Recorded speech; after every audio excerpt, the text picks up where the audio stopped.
सो देखो बेटा, last time ਆਪਾਂ टॉपिक शुरू किया सी torque, how to calculate torque about a given point due to a force. तो टॉर्क हमेशा फोर्स के कारण बेटा पैदा होंदी है ना। और ਉਹਦੇ ਵਿੱਚ जो बेसिक पॉइंट्स ਤੁਸੀਂ याद रखने हैं वो की सीगे कि एक तो जिस पॉइंट के अबाउट टॉर्क निकालनी है तो वो पॉइंट कित्थे लाई करता बेटा, on the axis of rotation. ठीक है। दूसरा, जिस फोर्स के करके तुसी टॉर्क निकालनी है वो थोड़े माइंड च होनी चाहिए है। तीसरा, जिस फोर्स के कारण तुसी टॉर्क निकालनी है उस फोर्स दा पॉइंट ऑफ एप्लीकेशन कंसिडर करना। और फिर तुसी नोट करना उस पॉइंट दा point of application of force दा position vector with respect to given point. और गिवन पॉइंट मतलब जिस पॉइंट के अबाउट टॉर्क निकालनी। तो उस तो बाद तुसी वैक्टर फॉर्म च R vector cross F vector use कर सकते हैं, या जे स्केलर फॉर्म है तो R F sine theta magnitude of torque आ जाएगा और वो direction separately right hand thumb rule तो आ जाएगी। और या फिर तुसी टॉर्क निकाल सकते हैं force into perpendicular distance. Perpendicular distance केड़ा लेना बेटा, जिस गिवन पॉइंट के अबाउट टॉर्क कढ़नी है उस पॉइंट का line of action of force तो परपेंडिकुलर डिस्टेंस, शॉर्टेस्ट डिस्टेंस। और या फिर आर इंटू एफ थीटा है ना। एफ थीटा की सी, जिस फोर्स के कारण टॉर्क निकाल रहे हैं उस फोर्स का ट्रांसवर्स कंपोनेंट कंसिडर करना बेटा। हुण देखो, हुण ध्यान दो बई कि जदों आपां बेटा टॉर्क कैलकुलेट करते हैं तो उस वक्त जिहड़ी फोर्स के कारण टॉर्क लग रही है, हुण देखियो बेटा जदों असी गल करन लगे हां, ये पॉइंट भुलना नहीं, प्लैनेटरी मोशन। प्लैनेटरी मोशन दे विच से सन है और आपां इनू अर्थ मान लेने ना, दिस इज अर्थ। हुण अगर सानू कोई पूछे, लिसन, क्योंकि ये गल थानू कल मैं बार बार समझा रहा हां कि अगर थानू कोई ये कहे कि टॉर्क का रोल की है तो वो याद रखना कि टॉर्क का रोटेशनल मोशन च सेम रोल है जो रोल फोर्स का ट्रांसलेशनल मोशन च है बेटा। तो ट्रांसलेशनल मोशन के दौरान फोर्स की करती है, वेलोसिटी नू चेंज करती है, मोमेंटम नू चेंज करती है, एक्सेलरेशन पैदा करती है। तो टॉर्क का की रोल है, टॉर्क ने एंगुलर वेलोसिटी नू चेंज करना, एंगुलर मोमेंटम नू चेंज करना, एंगुलर एक्सेलरेशन पैदा करनी है। तो इस तरीके नाल है ना। और थानू ये दस्या होया कि जिस तरह बिना फोर्स के ट्रांसलेशनल मोशन हो सकता तो वो यूनिफॉर्म मोशन होएगा ना, उसी तरह नाल बिना टॉर्क के भी रोटेशनल मोशन हो सकता है। तो ये नहीं समझना कि अगर थोड़े सामने कोई रोटेशनल मोशन है तो टॉर्क लगनी है ना, वो तो देखना पड़ेगा। हुण जिद्दां साडा प्लैनेटरी मोशन है, जिन्ने भी प्लैनेट्स है ना, वो सारे सन के अबाउट रिवॉल्व कर रहे, या मून अर्थ के अबाउट रिवॉल्व कर रहा। तो उस केस के विच बेटा जो अर्थ है, ਆਪਾਂ अर्थ सन सिस्टम ਨੂੰ ਲੈ ਕੇ ਗੱਲ समझते हैं, तो एक्चुअली अर्थ जो सन के अबाउट रोटेट कर रही है ना, उन्होंने रिवॉल्व कहने हैं एक्चुअली टेक्निकली, बट वो रोटेशन ही है जो रिवॉल्विंग मोशन भी है। तो अर्थ जो है ਉਹਦੇ ऊपर ड्यूरिंग रोटेशनल मोशन केड़ी फोर्स लग रही है बेटा, तो वो अर्थ के ऊपर लग रही है gravitational force exerted by the sun on the अर्थ।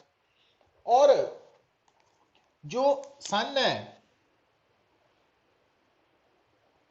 ਉਹਦੇ करके अर्थ के ऊपर जी ग्रेविटेशनल फोर्स है वो किस तरफ लग रही है, क्योंकि सन अर्थ ਨੂੰ अट्रैक्ट कर रहा बाय ग्रेविटेशनल फोर्स। तो सन अर्थ के ऊपर ग्रेविटेशनल फोर्स लगा रहा है। हुण देखो साडा क्वेश्चन यह है कि क्या ये फोर्स, क्योंकि प्लैनेटरी मोशन के दौरान अर्थ के ऊपर सिर्फ इको ही तो फोर्स लग रही है, ग्रेविटेशनल फोर्स ड्यू टू सन। तो क्या ये फोर्स टॉर्क पैदा करेगी, है ना, केड़े पॉइंट दे about, about point at S, आ जेड़ा एस पॉइंट है, क्योंकि अर्थ जो सन दे अबाउट रिवॉल्व कर रही है ਉਹਦੀ एक्सिस ऑफ रोटेशन आया दिस इज, तो इस एक्सिस ऑफ रोटेशन ते पॉइंट एस है। तो ਇਹਦਾ मतलब ਹੁਣ जो एफ जी फोर्स है वो इस पॉइंट ते एक्ट कर रही है, पी पॉइंट ते। हुन इस पी पॉइंट और एस पॉइंट तो पोजीशन वेक्टर बनेगा पुत आ वाला। तो हुन अर्थ दे ऊपर जिहड़ी टॉर्क लगेगी ਉਹਦੇ ਲਈ सब तो पहला R vector cross F G vector है ना, पर तुसी देख रहे हैं R vector and F G vector दोनों की डायरेक्शन की है ऑपोजिट, तो ऑपोजिट का मतलब क्रॉस प्रोडक्ट जीरो आएगा। तो इट मींस जो प्लैनेटरी मोशन है ना, तो प्लैनेटरी मोशन के दौरान टॉर्क नहीं लग रही, चाहे ग्रेविटेशनल फोर्स लग रही है, बट उस ग्रेविटेशनल फोर्स के करके टॉर्क जीरो है। क्यों? क्योंकि R vector and F G vector ये दोनों ऑपोजिट है ना। और इत्थे इस गल नूं समझण लई असीं जिहड़ा पॉइंट है जिस दे अबाउट असीं टॉर्क निकाल रहे हैं वो पॉइंट कित्थे लाई कर रहा, एक्सिस ऑफ रोटेशन ते। और axis of rotation planetary motion च किहड़ी है, जिहड़ी सन दे सेंटर चों पास कर रही है ना, तो उस कॉन्टैक्स्ट च आपां गल कर रहे हैं। तो हुण बेटा इत्थों की पता लग गया कि प्लैनेटरी मोशन के दौरान जो टॉर्क है वो नहीं लग रही। मतलब हुण ये गल कन्फर्म हो गई कि आम तौर पर एज ए स्टूडेंट असी मिसकनसैप्शनस याद कर लेने आ, कि असी याद कर लेने आ कि जिथे भी रोटेशनल मोशन होएगा तो उत्थे टॉर्क जरूर लगेगी, इदां दी कोई गल नहीं है ना। तो हुण क्योंकि प्लैनेटरी मोशन के दौरान टॉर्क नहीं लग रही, ये आपां प्रूव करता। इसका मतलब प्लैनेटरी मोशन के दौरान angular velocity of earth, angular momentum of earth ये कांस्टेंट रहेंगे। तो इस करके प्लैनेटरी मोशन के दौरान अर्थ की एंगुलर एक्सेलरेशन नहीं होएगी, है ना। तो ये पॉइंट्स नू आप प्रूव करांगे लेटर ऑन, मीनस ये साडा इंपॉर्टेंट आर्टिकल बनेगा। तो बट इत्थे गल जिहड़ी टॉर्क बारे है वो सानू क्लीयर हो जानी चाहिए। हुण बेटा इत्थे तक क्लीयर है लक्ष्य?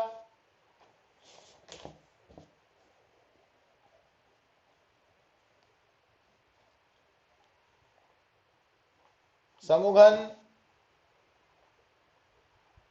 क्लियर है सर। चिराग?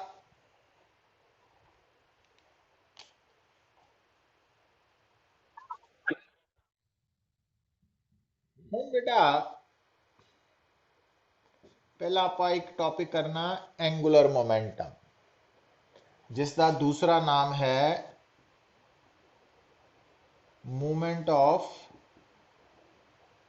मोमेंटम।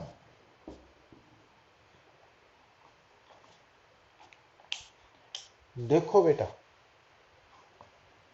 जिस तरह टॉर्क निकालन लई सब तो पहला आपां एक्सिस ऑफ रोटेशन सिलेक्ट की या गिवन है, फिर उस एक्सिस ऑफ रोटेशन के ऊपर कोई गिवन पॉइंट है ना, वो सिलेक्ट करते हैं आपां। फिर आपां point of application of force देखते हैं। हुण इत्थे की फर्क है, बाकी सारा कुछ सेम ही है। जदों भी तुसी angular momentum of a body निकालनी है तो जिद्दां जे तुहानूं कोई कहे कैलकुलेट टॉर्क, तो तुहानूं दस्सिया सी कि जब तक सानूं ये क्लीयर नहीं है कि टॉर्क किस एक्सिस के अबाउट निकालनी है तब तक असी कैलकुलेशन नहीं कर सकते। उसी तरह नाल बेटा जब तक एंगुलर मोमेंटम किस एक्सिस के अबाउट निकालनी है तुसी कैलकुलेशन नहीं कर सकते। तो इट मीनस जदों भी तुसी एंगुलर मोमेंटम निकालनी है, टॉर्क निकालनी है, तो statement they which axis of rotation clearly given होएगा। तो उस तो बिना असी कैलकुलेशन निकाल ही नहीं सकते। इस करके गल बड़ी इंपॉर्टेंट है, इनू याद रखना बेटा। हुण मान लो कि आ है एक पॉइंट और ये पॉइंट किथे लाई कर रहा बेटा एक्सिस ऑफ रोटेशन ते। तो ਇਹਦਾ मतलब सानू ये क्लीयर है भी किस पॉइंट के अबाउट एंगुलर मोमेंटम निकालनी है, वो है ओ पॉइंट। फिर बेटा एंगुलर मोमेंटम निकालनी किस दी है, या तो पार्टिकल दी निकालांगे या बॉडी दी निकालांगे। ठीक है, हुण पहला आप पार्टिकल की गल करिए। तो मान लो एक पार्टिकल है जो मोशन च है, मूव कर रहा वा, और एट एनी टाइम जिस वक्त आप एंगुलर मोमेंटम निकालनी है अबाउट पॉइंट ओ, एक पार्टिकल है मूव कर रहा, उस पार्टिकल का मास एम है, और जिस वक्त उस पार्टिकल की एंगुलर मोमेंटम निकालनी है अबाउट पॉइंट ओ, उस वक्त वो पार्टिकल जड़ा वा उसकी पोजीशन है उस वक्त उस मोमेंट ते उस इंस्टेंट ते उस पार्टिकल की पोजीशन है पी। क्योंकि पार्टिकल मोशन च है तो उसकी हर पल पोजीशन बदल रही है। पर जिस वक्त उस पार्टिकल की आप एंगुलर मोमेंटम निकालनी है अबाउट पॉइंट ओ, उस वक्त तो पार्टिकल किथे है एट पॉइंट पी। तो हुण बेटा ये जिहड़ा पार्टिकल है एट गिवन टाइम वो पी ते है, और उस वक्त उसकी अगर मान लो इस वक्त इस पार्टिकल की जो लीनियर मोमेंटम है वो पी है। तो जदों भी तुसी बेटा किसी भी पार्टिकल की about given point angular momentum निकालनी है, तो सब तो पहला तुसी उस पॉइंट उस टाइम ते उस पार्टिकल की पोजीशन नोट करनी है कैपिटल पी। दूजा उस वक्त उस पार्टिकल की लीनियर मोमेंटम नोट करनी है कैप स्मॉल पी वेक्टर, और linear momentum mass into velocity है ना। और तीसरा नोट करना कि उस वक्त जो पार्टिकल की पोजीशन है उस पोजीशन का with respect to O position vector जिदा टॉर्क लिए निकालिया, और तुसी की करना उस पोजीशन वेक्टर नू लीनियर मोमेंटम वेक्टर नाल मल्टीप्लाई कर देना, क्रॉस प्रोडक्ट करना, सिंपल मल्टीप्लिकेशन नहीं है बेटा। तो वो साडी एंगुलर मोमेंटम आ जाएगी। सेम स्टेप्स है, बस होया फर्क की है, टॉर्क निकालन लगे बेटा की कीता सी असी force point of application of force वो नोट कीते सी है ना, और point of application of force का पोजीशन वेक्टर नोट कीता सी। हुण इत्थे असी फोर्स की जगह लीनियर मोमेंटम ते नाल पार्टिकल की पोजीशन का पोजीशन वेक्टर निकाल लिया है ना। तो आर क्रॉस पी करके आंसर आ जाएगा साडा। तो हुण बेटा देखो हुण ये जिहड़ा फार्मूला है ये भी सेम ही है जो टॉर्क का वा, सिर्फ फोर्स की जगह पी आ गया ना, लीनियर मोमेंटम आ गई। और अगर गल नूं सुनो पुत, अगर तुसी एंगुलर मोमेंटम दा सिर्फ मैग्नीट्यूड निकालना वा, वो बन जाएगा आर पी साइन थीटा। और आर पी साइन थीटा च थीटा की लेना पुत्र, लीनियर मोमेंटम ते आर वैक्टर च बनन वाला एंगल। वो बिल्कुल सेम पैरेलल वही स्टेप्स है।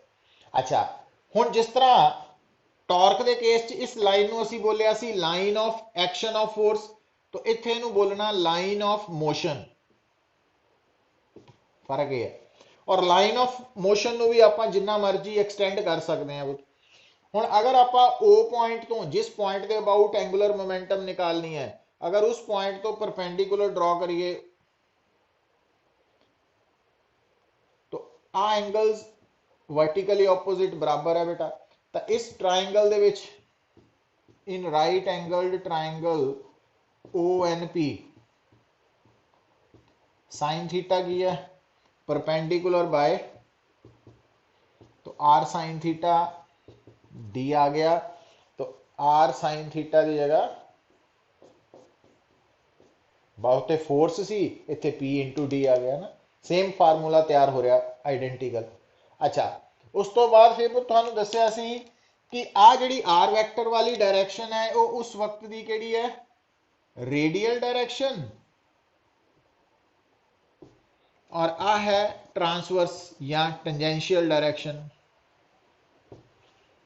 तो इस तरफ क्योंकि आ है P vector linear momentum vector, तो एदा इस तरफ कंपोनेंट होएगा पी कॉस थीटा, तो ये कंपोनेंट है रेडियल कंपोनेंट, और इस तरफ आएगा पी साइन थीटा जिदा एफ साइन थीटा सी, ये आ गया पी थीटा या पी टी है ना, ट्रांसवर्स कंपोनेंट। तो हुण पी साइन थीटा नूं इत्थे पी साइन थीटा नूं भी लिख के एल की बन जाएगा आर पी थीटा।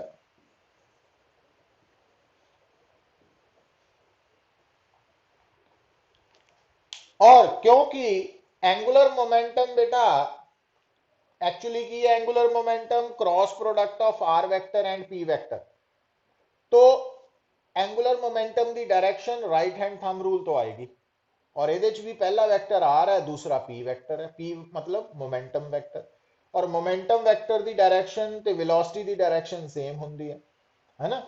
तो कहने का मतलब ये साडे कोल कंसैप्ट आ गया, बिल्कुल पैरेलल है। और अगर सानू कोई पूछे एंगुलर मोमेंटम का एसआई यूनिट की है बेटा, तो तुसी एसआई यूनिट इहदा लिख सकते हैं,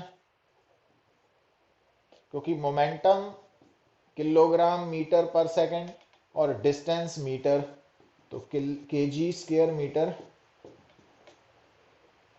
और direction right hand thumb rule तो है और इत्थे अप्लाई कर सकते हैं, क्योंकि इस डायग्राम दे विच आर वेक्टर इस तरफ है पहला वेक्टर और पी वेक्टर इस तरफ है, तो मैं राइट हैंड थंब रूल के अकॉर्डिंगली राइट हैंड दी फिंगर्स नूं आर वेक्टर की तरफ सैट करके ते पी वेक्टर जिहड़ा दूसरा वेक्टर है क्रॉस प्रोडक्ट का ऊपर नूं कर्ल कर सकदा ना। इट मीनस इस केस दे विच थंब जिहड़ा वो आउटवर्ड है, मीनस इस केस दे विच जो एंगुलर मोमेंटम है अबाउट पॉइंट ओ ओदी डायरेक्शन इस प्लेन दे परपेंडिकुलर बट आउटवर्ड है, बाहर वाल नूं है, तो ये आपां दस सकते हैं ना, बिल्कुल पैरेलल है। हुण बेटा जो एंगुलर मोमेंटम है, हुण इहदा एक स्पेशल केस याद रखना पुत,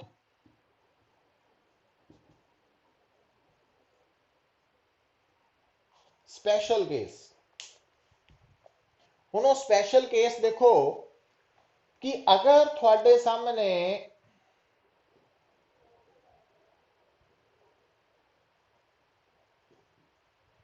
सर्कुलर मोशन है बेटा,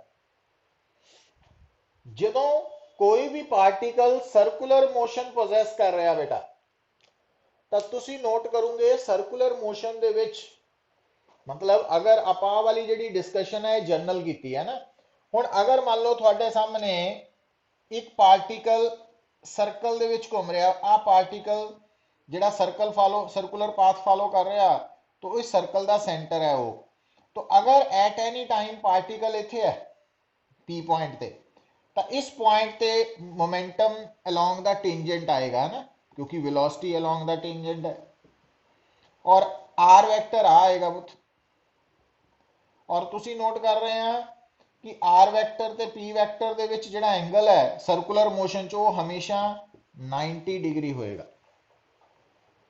तो ये गल भुलनी नहीं कि जो सर्कुलर मोशन है ना, सर्कुलर मोशन दे विच जो linear momentum and R vector है ਉਹਦੇ ਚ एंगल हमेशा 90 डिग्री होना, क्योंकि R vector along the radius है रेडियल डायरेक्शन, ते जिहड़ा पी वेक्टर है मोमेंटम वेक्टर वो अलोंग द टेंजेंट है, टेंजेंट हमेशा रेडियस के परपेंडिकुलर हुंदा, तो सर्कुलर मोशन च थीटा हमेशा 90 डिग्री है। तो इस कारण करके सर्कुलर मोशन दे विच सिर्फ सर्कुलर च पुत ये जनरल है, तो सर्कुलर मोशन च थीटा 90 होने करके एंगुलर मोमेंटम की हो जाएगी आरपी, ते आर की बनेगा सर्कल का रेडियस, ते पी है पार्टिकल दी मोमेंटम दा मैग्नीट्यूड जो कि एम वी के बराबर है, तो एम वी आर। तो तुसी की नोट कर सकते हैं कि एंगुलर मोमेंटम निकालन लई इन जनरल तो आप जो स्टैप्स पहला समझे आ वो फॉलो करने हैं, पर अगर थोड़े सामने कोई पार्टिकल सर्कुलर पाथ फॉलो कर रहा और आप उस सर्कुलर पाथ फॉलो करते हुए पार्टिकल की एंगुलर मोमेंटम निकालनी है about the centre of the circle, तो उत्थे आप सिंपली केड़ा फार्मूला लगा सकते हैं एम वी आर, और ये फार्मूला पॉसिबल कितना होया पुत्र क्योंकि आर वैक्टर ते पी वैक्टर सर्कुलर मोशन ਲਈ हमेशा जो एंगल है दोनों च थीटा वो 90 डिग्री है, इस करके एल की वैल्यू एम वी आर के बराबर है, पर यह सिर्फ सर्कुलर ਲਈ है, अदरवाइज नहीं।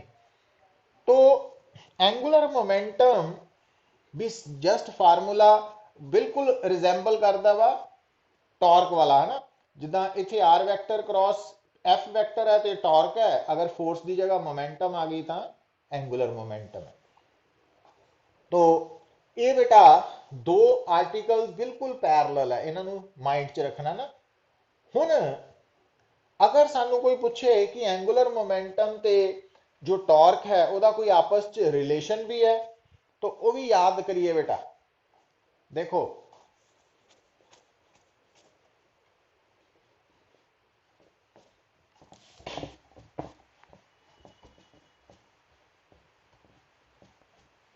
हाँ, देखो relation between angular momentum and torque. हुण शुरू करते हैं एंगुलर मोमेंटम तो, आर क्रॉस पी। हुण अगर मैं तुहानू कहां differentiating both sides with respect to time T, तो लेफ्ट हैंड साइड तो हो गई D L by D T, तो राइट हैंड साइड हो गई आर क्रॉस पी। हुण इत्थे दो वेरीएबल्स है, तो जदों ये यूवी फार्मूला लगेगा ना, तो पहला आपां फस्ट वेरीएबल नू डिफरेंशिएट किया क्रॉस पी प्लस फिर फस्ट नू उदा ही रखिया क्रॉस सैकेंड नू डिफरेंशिएट किया बेटा। हुण ध्यान दियो D R by D T velocity है, क्योंकि आर पोजीशन वेक्टर है ना, rate of change of position vector velocity, और D P by D T force है। हुण इत्थे इहदे ते ध्यान दिओ पुत, आ दो वैक्टर्स जिहड़े है वेलोसिटी एंड मोमेंटम का क्रॉस प्रोडक्ट है, और ये गल तुहानू चंगी तरह पता होनी चाहिए है कि जिहड़े दो वैक्टर्स है ना वेलोसिटी एंड मोमेंटम, इन्हां दी डायरेक्शन हमेशा सेम होंदी है, क्योंकि मोमेंटम की है product of mass and velocity. हुण it means velocity and momentum ये दोनों पैरेलल वेक्टर्स हो गए, और अगर ये पैरेलल वेक्टर्स है तो इन्हों का क्रॉस प्रोडक्ट जीरो होएगा, क्योंकि क्रॉस प्रोडक्ट च साइन थीटा आंदा ना, और पैरेलल वेक्टर्स लिए थीटा 0 डिग्री होने करके साइन 0 0। ते आर क्रॉस एफ की है पुत्र टॉर्क, तो यदा मतलब टॉर्क के बराबर आ गई D L by D T. हुण तुहानू याद होएगा कि ट्रांसलेशनल मोशन च फोर्स हुंदी है ते टॉर्क हो गई, मतलब आ है Newton second law of motion. ये ट्रांसलेशनल मोशन ਲਈ है, तो इनू ਆਪਾਂ कह सकते हैं Newton second law of motion in rotational motion है ना, ਉਹਦੇ ਨਾਲ पैरेलल कि ये स्टेटमेंट दसदी है कि अगर किसी भी बॉडी ते फोर्स लगेगी तो वही मोमेंटम चेंज करेगी, और ये दसदा वा कि अगर टॉर्क लगेगी तो एंगुलर मोमेंटम चेंज करेगी। और ये दसदी है, हम गल सुनो पुत, हुण एक गल होर सुनो, क्योंकि टॉर्क ते एंगुलर मोमेंटम का संबंध किहदे नाल है पुत्र, एक्सिस ऑफ रोटेशन नाल भी है ना। तो torque is equal to D L by D T दे विच जिस एक्सिस दे अबाउट टॉर्क लग रही है उस एक्सिस दे अबाउट एंगुलर मोमेंटम चेंज करेगी। तो ये पॉइंट समझना बड़ा जरूरी है, इत्थे कन्फ्यूजन होंदी है, इनू फर्दर इलैबोरेट करांगे। बट एक फार्मूला साडे सामने आ गया कि जिहड़ी एंगुलर मोमेंटम है वो उसी तरह नाल टॉर्क नाल रिलेटेड है जिद्दां लीनियर मोमेंटम फोर्स दे नाल है।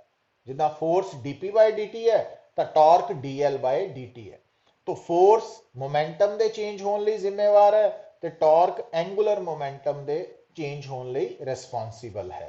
तो ये रिलेशन है between torque and angular momentum. So इनू भुलना नहीं है, बड़ा इंपॉर्टेंट रिजल्ट है, तो याद रखना।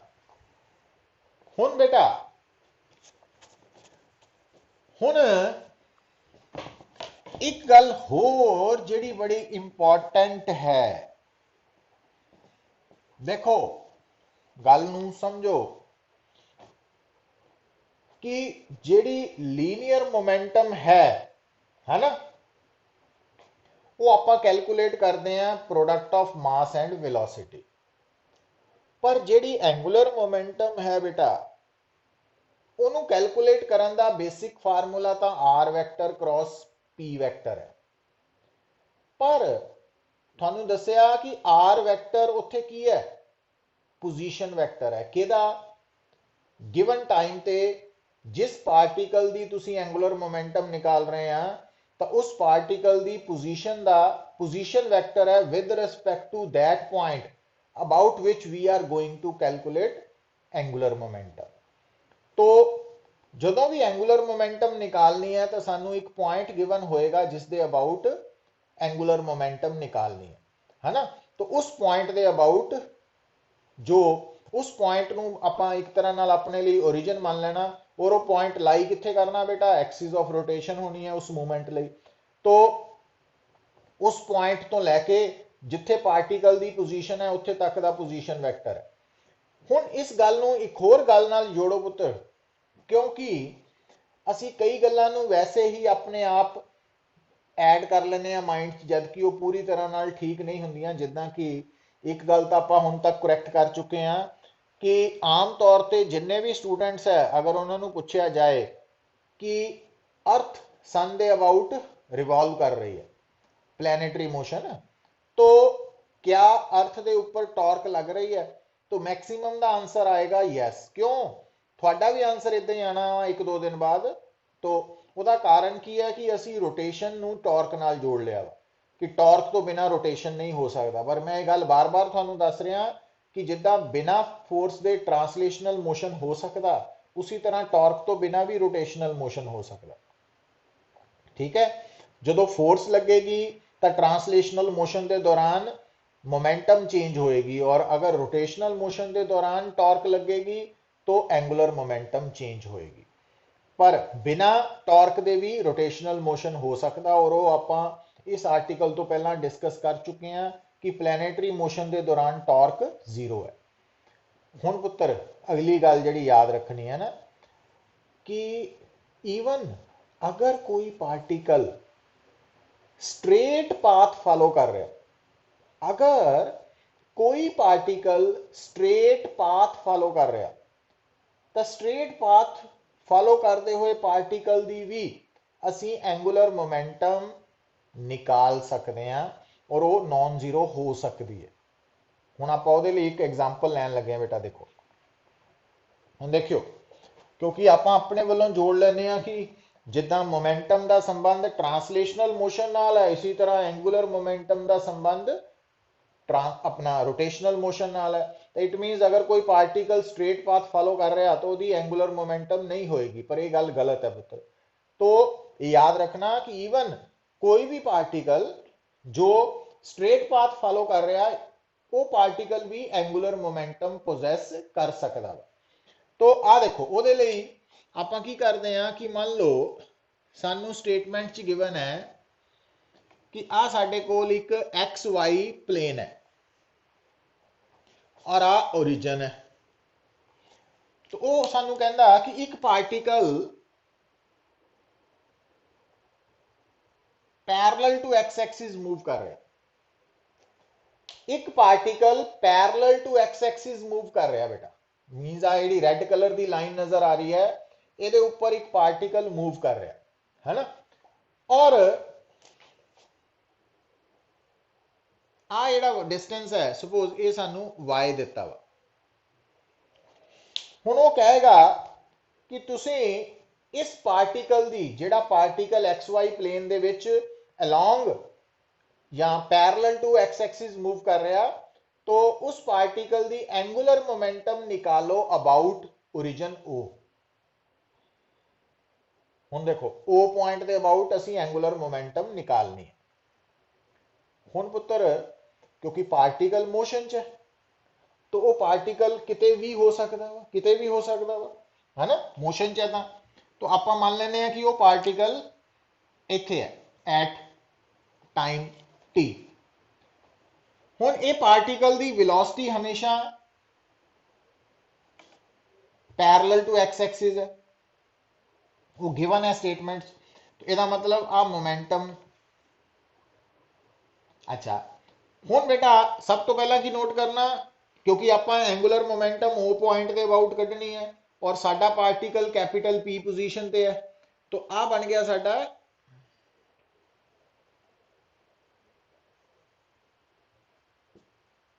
Are vector. तो ये आर वेक्टर है पुत्र, ठीक है। हुण एंगुलर मोमेंटम निकालनी, तो एंगुलर मोमेंटम निकालन लई एक तो आ फार्मूला काम आएगा, आर क्रॉस पी, ठीक। दूजा फार्मूला केड़ा यूज कर सकते हैं पुत्र, देखो क्योंकि आ जिहड़ा ब्लैक कलर का एरो है ये मोमेंटम की डायरेक्शन है, और रेड कलर की लाइन की है, line of motion, line of motion. और ओ दे अबाउट एंगुलर मोमेंटम कढ़नी है, तो आप की करिए ओ तो इस लाइन ऑफ मोशन के ऊपर अगर परपेंडिकुलर ड्रॉ करोगे तो तुसी देख रहे हैं ओ तो आ जिहड़ी लाइन है ओ एन, ये रेड लाइन के परपेंडिकुलर है। तो आ जिहड़ा परपेंडिकुलर डिस्टेंस आप डी लेने वो वाई के बराबर है। तो सानू इत्थे फार्मूला एल कढ़न लई ज्यादा सूट किहड़ा करेगा, पी इंटू डी, और डी की वैल्यू वाई दी है तो एल आ जाएगा पी इंटू वाई, और पी की वैल्यू एम वी लिख सकते हैं। तो ये एंगुलर मोमेंटम आ गई, और तुसी देख रहे हैं कि ये particle straight path motion follow कर रहा, पर इवन देन ਉਹਦੀ ओ पॉइंट के अबाउट एंगुलर मोमेंटम है। अच्छा इस एंगुलर मोमेंटम की डायरेक्शन के लिए राइट हैंड थंब रूल लगा सकते हैं। तुसी की करोगे पुत्र, तो आ आर वैक्टर की डायरेक्शन है, तो फर्स्ट वैक्टर इधर है पुत्र, और आ पी वैक्टर है सेकंड वैक्टर, क्रॉस प्रोडक्ट। तो तुसी जिहड़ा फर्स्ट वैक्टर है ਉਹਦੇ तो सेकंड वैक्टर किद्दां घूम रहा, क्लॉकवाइज। तो हुण मैं हाथ किद्दां रखांगा, राइट हैंड फिंगर्स नू फर्स्ट वैक्टर आर की तरफ, और वो सैकेंड वैक्टर नीचे नू है, तो मैं फिंगर्स नू जो नीचे नू करल करदा इदा क्लॉकवाइज, तो थंब अंदर नू है। सो इहदा मतलब इस केस दे विच एंगुलर मोमेंटम की डायरेक्शन की है, इस प्लेन दे परपेंडिकुलर बट इनवर्ड। हुण आ एक्स एक्सिस है, वाई एक्सिस है, और बाहर नू है जेड एक्सिस पॉजिटिव, ਇਹਦਾ मतलब अंदर नू नेगेटिव जेड एक्सिस है। तो ਇਹਦੀ डायरेक्शन की हो गई माइनस के कैप।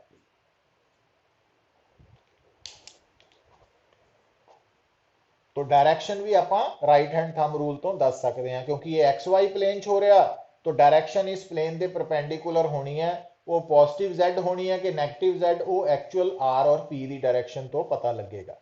तो इस तरीके दे नाल तुसी एंगुलर मोमेंटम नू निकाल सकते हैं बेटा। तो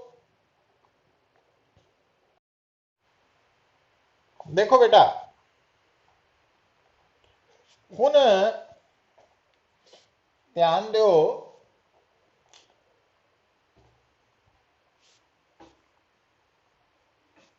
क्योंकि टॉर्क हुंदी है बेटा D L by D T.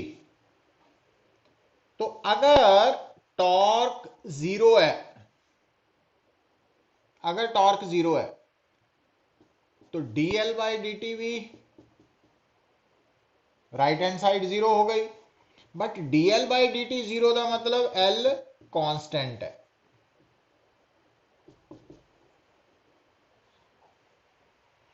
Means ये हो गया law of conservation of angular momentum.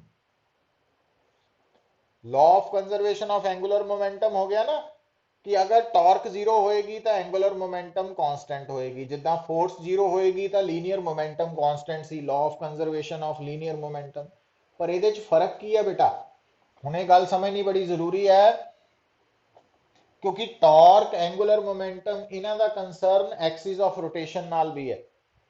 तो law of conservation of angular momentum च याद रखो कि जिस एक्सिस ऑफ रोटेशन दे अबाउट टॉर्क जीरो है उस एक्सिस ऑफ रोटेशन दे अबाउट एंगुलर मोमेंटम कांस्टेंट होएगी। इन जनरल नहीं कवांगे क्योंकि ये आप कल भी देखिया सी, तो हुण आप दोबारा मैं दसन लगा इस गल नूं। देखियो हुण आप एग्जांपल लै रहे हैं बार बार पेंडुलम दी, है ना। आ देखो बेटा, आ थोड़ा पेंडुलम है, आ वर्टिकल पोजीशन है और आ है at any time pendulum the position. तो आ पोजीशन ये एस है पुत, इनू आप पी कहता, ये पेंडुलम दी पोजीशन है। तो पी पॉइंट ते दो फोर्सेस लग रही हैं, एक वेट और एक टॉर्क, सॉरी टेंशन, और आ एंगल थीटा वा। और थानू याद होएगा कि torque about point S, torque acting on the pendulum about point S कड्डी सी ना गल आपां। तो अगर एल पेंडुलम दी लेंथ है तो वो आई सी M G L sine theta, याद है। ये आप कल डेरिवेशन डिराइव किया सी रिजल्ट्स नू अलग अलग तरीके ना। तो हुण बेटा जिहड़ा एस पॉइंट है, क्योंकि ये जो पेंडुलम ऑसीलेट कर रहा तो इस पेंडुलम ते लगन वाली torque about point S, S है पॉइंट ऑफ सस्पेंशन, वो नॉन जीरो है। तो इसका मतलब एस पॉइंट के अबाउट एंगुलर मोमेंटम भी चेंज करेगी। ये तो सी पहला स्टैप। हुण दोबारा देखियो, अगर मैं थानू कहां calculate the torque acting on the pendulum about point P, हुण आपां टॉर्क तो निकालनी है पेंडुलम ते, पर एस पॉइंट के अबाउट नहीं, पी पॉइंट के अबाउट। हुण तुसीं नोट करो बेटा, गल नूं सुनो। टॉर्क जदों आपां निकालदे हां आर क्रॉस एफ फार्मूला तो उत्थे एक हुंदा वा point of application of force ते एक हुंदा वा वो पॉइंट जिस दे अबाउट टॉर्क निकालनी है, और दोनों पॉइंट्स दे विच आर वैक्टर है ना। पर हुण इत्थे देखो, हुण दोनों फोर्सेस टेंशन ते weight T and M G ये दोनों पी पॉइंट ते लग रही हैं। तो इसका मतलब दोनों फोर्सेस दा पॉइंट ऑफ एप्लीकेशन पी है, ते टॉर्क भी पी पॉइंट के अबाउट ही निकालनी है। इसका मतलब पी दा पी तो आर वैक्टर की है zero, it means torque zero है। तो पी पॉइंट, हुण गल नूं समझो पुत, देखो सारे जने ध्यान नाल सुनो गल नूं। टॉर्क जदों निकालने आ तो तुसी फार्मूला याद तो कर लेने R vector cross P vector, sorry F vector. पर उस आर क्रॉस एफ वैक्टर दे विच आर वैक्टर का मतलब की हुंदा पुत, आर वैक्टर हुंदा जिस पॉइंट के अबाउट तुसी टॉर्क कढनी है उस पॉइंट तो लैके point of application of force तक का पोजीशन वैक्टर, वो हुंदा आर वैक्टर। हुण तुहानू मैं इस डायग्राम च पहला की किया, एक तो टॉर्क कढनी है अबाउट पॉइंट एस, वो तो आप कल डिटेल च पढ़िया सी, इस करके मैं सीधा M G L sine theta result ही लिखता। पर दूजा इसे ही पेंडुलम के केस च आप टॉर्क कढनी है अबाउट पॉइंट पी। तो हुण इस केस च पी पॉइंट पहला तो जिथे फोर्सेस लग रही वो point of application of force है, पर नाल आप टॉर्क भी पी पॉइंट के अबाउट ही कढनी है। तो यदा मतलब जिहड़ा पी पॉइंट है जिस पॉइंट के अबाउट टॉर्क कढनी है उतों लैके पी तक ही आप आर वैक्टर ड्रॉ करना है ना, point of application of force तक, क्योंकि ये दोनों पॉइंट सेम ही है सैकेंड पार्ट। तो यदा मतलब आर वैक्टर की बनू जीरो वैक्टर, और जीरो वैक्टर होने करके पी पॉइंट के अबाउट टॉर्क जीरो आएगी दोनों फोर्सेस दी, टेंशन दी भी ते एम जी दी भी। क्यों? क्योंकि दोनों फोर्सेस दा point of application capital P point है, ठीक है। तो टॉर्क भी पी पॉइंट के अबाउट ही निकालने को किया गया। तो इस करके आर वैक्टर दोनों फोर्सेस लिए जीरो होने करके दोनों forces the torque about point P zero है, तो टोटल टॉर्क भी जीरो है अबाउट पॉइंट पी। हुण तुसीं नोट की करते हैं, प्रॉब्लम इको ही है। एक प्रॉब्लम दे विच टॉर्क कड्डी गई है अबाउट पॉइंट एस और अबाउट पॉइंट पी, और एक पॉइंट के अबाउट टॉर्क 0 आ रही है, एक च नॉन जीरो आ रही है। तो ਇਹਦਾ मतलब गल सुनो समझो, ਇਹਦਾ मतलब ਤੁਹਾਨੂੰ ਜਦੋਂ ਵੀ ਤੁਸੀਂ ਟਾਰਕ ਨਿਕਾਲਣੀ ਹੈ ਤਾਂ ਤੁਹਾਨੂੰ ਕਲੀਅਰ ਹੋਣਾ ਪੈਣਾ ਵੀ ਕਿਸ ਪੁਆਇੰਟ ਦੇ ਅਬਾਊਟ ਪੁੱਛੀ ਜਾ ਰਹੀ ਹੈ, ਕਿਉਂਕਿ ਹਰ ਪੁਆਇੰਟ ਦੇ ਅਬਾਊਟ ਟਾਰਕ ਸੇਮ ਨਹੀਂ ਆਣੀ ਹੈ ਨਾ। दूसरी गल कि जिस पॉइंट के अबाउट टॉर्क 0 है उस पॉइंट के अबाउट एंगुलर मोमेंटम कांस्टेंट है। सो ਇਹਦਾ मतलब इस केस च, इस न्यूमेरिकल च, क्योंकि एस पॉइंट के अबाउट टॉर्क 0 नहीं है, ਇਹਦਾ मतलब इस पेंडुलम की angular momentum about point S non variable है, बदल रही है। बट पी पॉइंट के अबाउट टॉर्क 0 होने करके इस पेंडुलम की angular momentum about point P की है, कांस्टेंट। तो ये कंक्लूजन इदा निकलने हैं बेटा।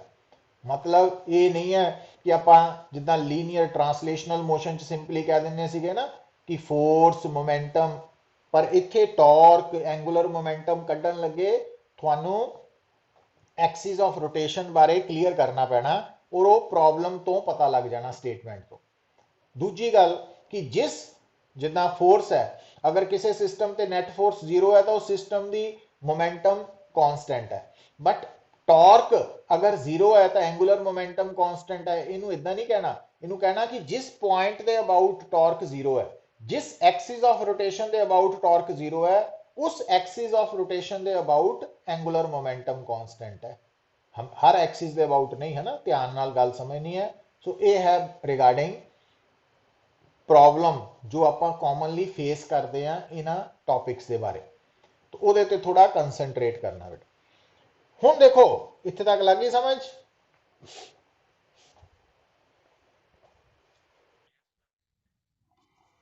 हुण देखो बेटा, हुण इत्थे एक गल होर नोट करो बेटा। देखो जो साडे घर दे अंदर खिड़की लगी है, विंडो, डोर है, दरवाजा है ना, तो जदों इन्हां नूं तुसीं खोलदे आ या बंद करदे आ बेटा, तो इन्हां दा मोशन रोटेशनल मोशन है। इन्हां दा मोशन रोटेशनल मोशन है। तो क्वेश्चन ये भी माइंड च आंदा कि अगर खिड़की दरवाजे नूं खोलन ते बंद करन ते जिहड़ा इन्हां दा मोशन अगर रोटेशनल है, तो फिर एक्सिस ऑफ रोटेशन केड़ी है बेटा? तो इन्हां दी एक्सिस ऑफ रोटेशन पता केड़ी है? हिंजिस। हिंजिस जिथे लगे है ना, हिंजिस समझते हैं ना, जेडे हिंजिस है जिन्हों पंजाबी च कब्जे कह देने आ, तो वो हिंजिस जेडे है वो इन्हां दी एक्सिस ऑफ रोटेशन है बेटा। हुण देखो कि तुसी नोट की किया कि जिहड़ी फोर्स है वो जिहड़ी टॉर्क पैदा करती है अबाउट एक्सिस ऑफ रोटेशन, वो आपां किदां कैलकुलेट करते हैं? फोर्स ते perpendicular distance D. Perpendicular distance किहदा डिस्टेंस है पुत? परपेंडिकुलर डिस्टेंस भी जिस फोर्स दे कारण टॉर्क निकाल रहे हैं है ना, उस टॉर्क दा, उस फोर्स दा जो लाइन ऑफ एक्शन है, उस लाइन ऑफ एक्शन दा एक्सिस ऑफ रोटेशन दे ऊपर जिस पॉइंट दे अबाउट टॉर्क निकाल रहे हैं उहदे तो परपेंडिकुलर डिस्टेंस है डी। हुण पुत्तर जदों खिड़की या दरवाजे ते हैंडल लगा हुंदा, हैंडल, तो नॉर्मली असी हैंडल तो पकड़ के दरवाजे नूं खिड़की नूं बंद करते हैं या खोलते हैं। तो इसका मतलब जिहड़ा हैंडल है वो जिस जगह ते लगा वा वो पॉइंट हो गया point of application of force, वो point of application of force है। ठीक है। और तुसी नोट करोगे कि ये जिहड़े हैंडल्स है ये एक्सिस ऑफ रोटेशन तो मैक्सिमम डिस्टेंस पे लगे हुए हैं। उसका कारण की है बेटा? क्योंकि आ देखो ना कि आ अगर साडे कोल एक डोर है, दरवाजा वा, तो आ इसकी एक्सिस ऑफ रोटेशन है रेड कलर की। तो दरवाजे नूं आ हैंडल लगा वा, तो आप हैंडल नूं पकड़ के खोलते हैं बंद करते हैं दरवाजा ना, या जिस जगह तो भी तुसी दरवाजे नूं पकड़ के खोलते हैं या बंद करते हैं वो पॉइंट थोड़ा point of application of force है। और हैंडल का परपज की है भी उतों पकड़ के खोलो या बंद करो उदा। और ये हैंडल मैक्सिमम डिस्टेंस से क्यों लगाया जाता बेटा? क्योंकि जदों डी मैक्सिमम होएगा तो एफ घट लगानी पएगी। क्यों? क्योंकि किसी भी गिवन डोर या विंडो ਨੂੰ ओपन करने ਲਈ ਜਿਹੜੀ ਟਾਰਕ ਚਾਹੀਦੀ ਹੈ ਨਾ ਉਹ ਗਿਵਨ ਡੋਰ ਦੇ ਲਈ ਜਾਂ ਗਿਵਨ ਵਿੰਡੋ ਲਈ ਫਿਕਸ ਹੈ। ਮਤਲਬ ਜਿਹੜਾ ਤੁਹਾਡਾ ਦਰਵਾਜ਼ਾ ਵਾ ਜਾਂ ਖਿੜਕੀ ਹੈ ਉਹਨੂੰ ਖੋਲਣ ਲਈ ਜਾਂ ਬੰਦ ਕਰਨ ਲਈ ਜਿਹੜੀ ਟਾਰਕ ਚਾਹੀਦੀ ਹੈ ਉਹ ਫਿਕਸ ਹੈ, ਉਹ ਫਿਕਸ ਹੈ।